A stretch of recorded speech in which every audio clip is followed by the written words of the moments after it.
నేను పోయి అడుగుతూనే సల్ల సుక్కకు దిక్కు లేదు, పోయి నా పేరు చెప్పు సల్ల కుండనే చేతిలో పెడతారని చెప్పినట్ట వెనకటికో పెద్ద మనిషి. పాపం మహారాష్ట్రలో ప్రచారం చేసిన మన ముఖ్యమంత్రి రేవంత్ ముచ్చట కూడా గదే అయింది అంటారు అంతా. సార్ మహారాష్ట్రలో ఇండియా కూటమి తరపున 8 నియోజకవర్గాల్లో కలదిరిగి కాంగ్రెస్ తరపున ప్రచారం చేసిండు. వాళ్ళ గిరికలు కట్టుకొని సుడిగాలు తిరిగిండు. కానీ ఏం ఫాయిదా? ఎగిరిదంచిన గదే కూలి ఎగరగదంచిన గంతే కూలి అన్నట్టు కాంగ్రెస్ ని ఎంత మీదికి లేపుదామని తనలాడినా మహారాష్ట్ర ఓటర్లు మొండి చేసి చూపించారు. ఇక రేవంత్ సార్ ప్రచారం చేసిన 8 నియోజకవర్గాల్లో 6 నియోజకవర్గాల కాంగ్రెస్ అడ్రస్ గల్లంతైంది. ఒక 2 జాగాల్లో సాగు తప్పి కన్నులొట్టబోయినట్టు 500, 600 అనుకుంటే ఆధిక్యంలోకి వచ్చారు కాంగ్రెస్ అభ్యర్థులు. రేవంత్ సార్నే కాదు, కాంగ్రెస్ పాలిత రాష్ట్రాల సీఎంలు మంత్రులను అందరినీ మహారాష్ట్ర ప్రచారాన్ని దింపింది చేయగుర్తు పార్టీ. కానీ జనాలు అయితే సాల్ తీరి పక్క తప్పుకోర్రి అని హ్యాండ్ పార్టీలకు హ్యాండ్ ఇచ్చి పెద్ద దెబ్బ కొట్టిరు. ఇట్లుండే పార్టీ ఎట్లయిందో చూడరి. ఒక జార్ఖండే ఇప్పుడు ఇండియా కూటమి ఇజ్జత్ కాపాడింది. ఆడ కూడా చేయిస్తే బీజేపీ వాళ్ళు ఎక్కిరించుకు కాంగ్రెస్ వాళ్ళకు వశపడకపోయేది.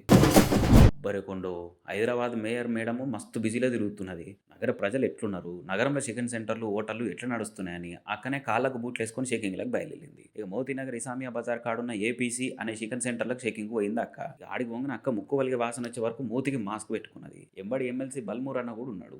చికెన్ సెంటర్ చికెన్ కోస్తున్న తీరు, చికెన్ ఏడబడతాడు గలీజ్ జాగాలో పడేసిన తీరు చూసి అక్కకు ఓకారం వచ్చినంత పని అయింది. చీసి మనిషి అన్నట్టు ఎవరైనా గిసొంటి జాగాలో చికెన్ కొనుక్కపోయి తింటారా? కానీ మీరు తినిపిస్తున్నారు, గింత అధ్వానమా అని చికెన్ షాపుల మీద సీరియస్ అయిపోయి ఎంబడే జోనల్ కమిషనర్కి ఆర్డర్ వేసి చికెన్ సెంటర్ను సీజ్ చెప్పి ఇచ్చింది. ఎప్పటికప్పుడు జీహెచ్ఎంసీ ఆఫీసర్లు చికెన్ సెంటర్ల మీద రైడింగ్లు చేసి క్లీన్గా లేకుంటే సీజ్ చేయాలని చెప్పింది. ఇప్పటికే దేశంలోనే అత్యంత కల్తీ పదార్థాలు వాడుతున్న నగరంగా హైదరాబాద్ పేరెక్కింది. హోటళ్లలో 3 ఇంతలు కల్తీ పదార్థాలతోటే వండి పెడుతురని ఖుద్దు ఫుడ్ సేఫ్టీ వాళ్ళు రిపోర్ట్ ఇస్తున్నారు. ఇవన్నీ చూసి కూడా బయట తినలంటే మాకు పానము, మోరీల మీద పెట్టిన పానీపూరీలు, నాలల్లో కోసిన చికెన్ తినకుంటే మాకు ముద్ద నోట్లోకి పోదనుకునేటోళ్ళు మీ ఇష్టం. ఇక See, because this is contaminated. Because water.